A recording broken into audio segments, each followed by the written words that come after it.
उडुपीला सुंदर समुद्रकिनारा आहे. त्याचे नाव मालपे बीच. या बीचपासून समुद्रात 6 किलोमीटर अंतरावर निसर्गातील एका आश्चर्याने समुद्रातून डोकं वर काढलेले आहे, ते म्हणजे सेंट मेरी आयलँड. एकंदरीत सेंट मेरी बेट हे उडुपीतील एक आवर्जून भेट देण्यासारखे ठिकाण आहे. तर हा माझा ब्लॉग आहे सेंट मेरी आयलँडचा. आणि पहिला ब्लॉग मी तुमच्याशी शेअर केलेला तो म्हणजे उडुपीतील श्रीकृष्ण मठ, श्रीकृष्ण टेम्पल हा. आणि दुपारच्या वेळेला आम्ही सेंट मेरी आयलँड आणि मालपे बीच केलेले. तर त्याकरिता ही व्हिडिओ तुम्ही शेवटपर्यंत बघा. चॅनलला सबस्क्राईब केले नसेल तर सबस्क्राईब करा आणि बेल आयकॉन बटनला क्लिक करा. तर आम्ही हॉटेलमधून साधारणतः 1 वाजता निघालेलो सेंट मेरी आयलँडला. त्याकरिता ते लोक आपल्याला सेंट मेरी फेरी या ठिकाणी सोडून देतात आणि मीटरप्रमाणे पैसे घेतात. तर साधारणतः आम्हाला 180 रुपये लागलेले तिथे पोहोचण्याकरिता. तर हे आम्हाला इथे सोडून दिलेलं सेंट मेरी फेरी. तिथनं आपल्याला बोट करायची असते आणि पर्यटक फक्त मालपेहून येणाऱ्या फेरीनेच सेंट मेरी बेटावर पोहोचू शकतात. तसेच या बेटावर जाण्यासाठी मालपे समुद्र किनाऱ्यापासून बोटीने जावे लागते. तर बोटीची तिकीट आहे पर पर्सन 350 रुपये 350 आणि 11 वर्षापर्यंतच्या मुलांची आहे 150 150 रुपये तिकीट. या बेटावर जाऊन फिरण्यासाठी 1 तास वेळ मिळतो. हे सुमारे 8 किलोमीटर अंतर कापते. साधारणपणे 25 ते 30 मिनिटे आपल्याला त्या बेटावर पोहोचण्याकरिता लागतात.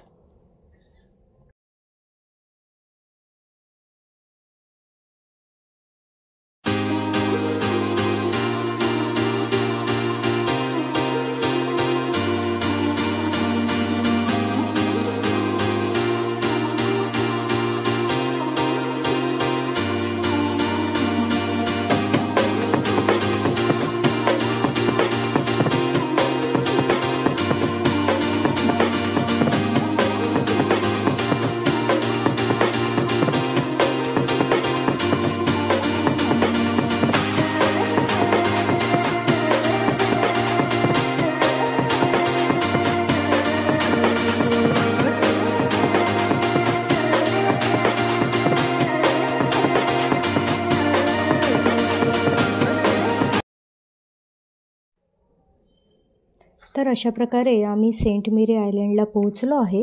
सेंट मेरी बेटावर आतमध्ये स्नॅक्स, पाणी वगैरे अवेलेबल आहे. जसे की आम्ही गेलो होतो तेव्हा तिथे कुरमुऱ्याची भेळ, मका चाट आणि फ्रूट सलाड, आईस्क्रीम वगैरे अवेलेबल होती. पाण्याची बॉटल वगैरे मिळते तुम्हाला आतमध्ये. तसेच छोटे मोठे स्टॉल पण लावलेले आहेत तिथे. शिंपल्यांपासून छान असे ब्रेसलेट, नेकलेस वगैरे बनवलेले आहेत.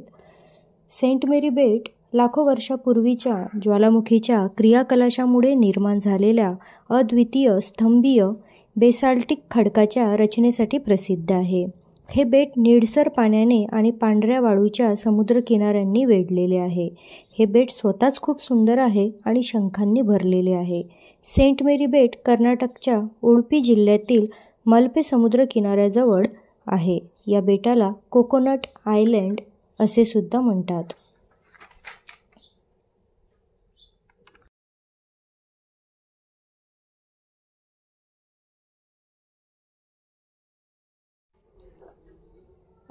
तसेच सेंट मेरी आयलँड पंचकोनी, षटकोनी, सप्तकोनी, अष्टकोनी अशा उभ्या बेसॉल्ट खडकाच्या स्तंभांनी ही 4 बेट बनलेले आहे. भारतातील अशा प्रकारचे ही एकमेव बेट आहे. जिओग्राफिकल सर्वे ऑफ इंडियाने 2001मध्ये या बेटांना नॅशनल जिओग्राफिक मॉन्युमेंट दर्जा दिलेला आहे.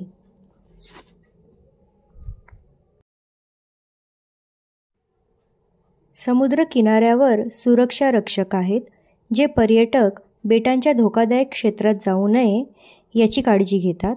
या बेटावर वास्को द गामा यांनी आपल्या भारत प्रवासात पाऊल ठेवलं होतं अशी मान्यता आहे. हे बेट स्वच्छ आणि सुंदर आहे. सेंट मेरी बेटाला भेट देण्याची सर्वोत्तम काळ म्हणजे हिवाळ्यातील महिने ऑक्टोबर ते फरवरी, जेव्हा तापमान मध्यम असते.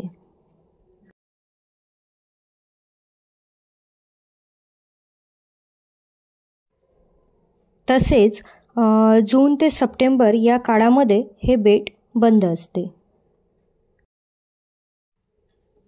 आणि सकाळी 9:30 ते संध्याकाळी 5:30पर्यंत मालपेहून या बेटावर जाण्याकरिता फेरी सुरू होते. तर अशा प्रकारे आम्ही सेंट मेरी आयलंडला 1 तास आमचा घालवलेला. 1 तास झालं की परत बोट आपल्याला घ्यायला येते आणि 1 तास कसा निघून जातो खरंच कळत नाही. तुम्ही बघू शकता, स्वच्छ पण आहे, पाणीसुद्धा स्वच्छ आहे, असं छान निळ्या कलरचं, आणि आजूबाजूला फक्त शिंपले आहे. 1 तास झाल्यानंतर आम्ही परत रिटर्न आलो आणि त्यानंतर हे जे बाजूचं तुम्हाला दिसते आहे, हे आहे मल्पे बीच. तर या मल्पे बीचवर आम्ही थोडा वेळ घालवलेला आणि नंतर रिटर्न आम्ही संध्याकाळी कृष्णा टेम्पलला गेलेलो, कारण आम्हाला संध्याकाळी तिथली 7 वाजता जी रथयात्रा निघते ती बघायची होती.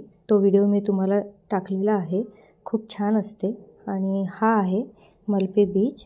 तर मल्पे हे भारतातील कर्नाटकातील उडुपी जिल्ह्यातील एक नैसर्गिक बंदर आहे. सर्वात मोठे मासेमारी बंदर म्हणून ओळखले जाते आणि या बेटाला भेट देण्याची सर्वोत्तम वेळ म्हणजे ऑक्टोबर ते जानेवारी, कारण यावेळी हवामान आनंददायी आणि आल्हाददायक असते त्यामुळे.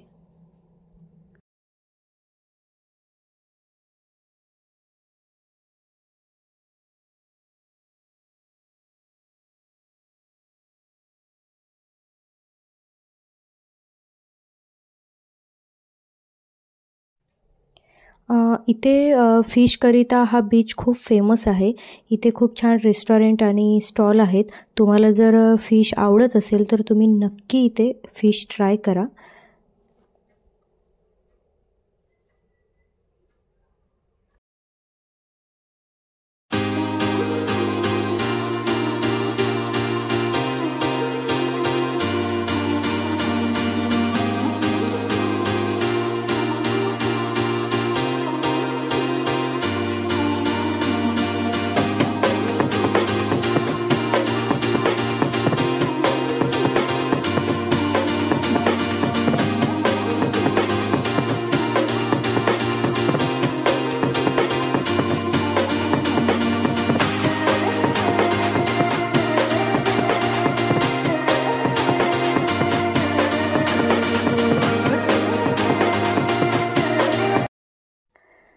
तर अशा प्रकारे उडुपीला आम्ही केलेलं सकाळी श्रीकृष्ण मठ आणि दुपारी सेंट मेरी आयलँड आणि रिटर्न येताना हा मल्पे बीच केलेला. आता आम्ही रिटर्न जाणार श्रीकृष्ण टेम्पलला. तिथे 7 वाजता संध्याकाळी रथयात्रा निघते, जो व्हिडिओ मी ऑलरेडी तुम्हाला शेअर केलेला आहे. आणि उद्याला मॉर्निंगला आम्ही निघणार आहोत कोल्लूरला. ते पार्ट 3मध्ये मी तुम्हाला तो ब्लॉग दाखवणार आहे. हा ब्लॉग तुम्हाला कसा वाटला मला नक्की सांगा आणि चॅनलला सबस्क्राईब केले नसेल तर सबस्क्राईब करा. नेक्स्ट ब्लॉगमध्ये परत भेटूयात. धन्यवाद.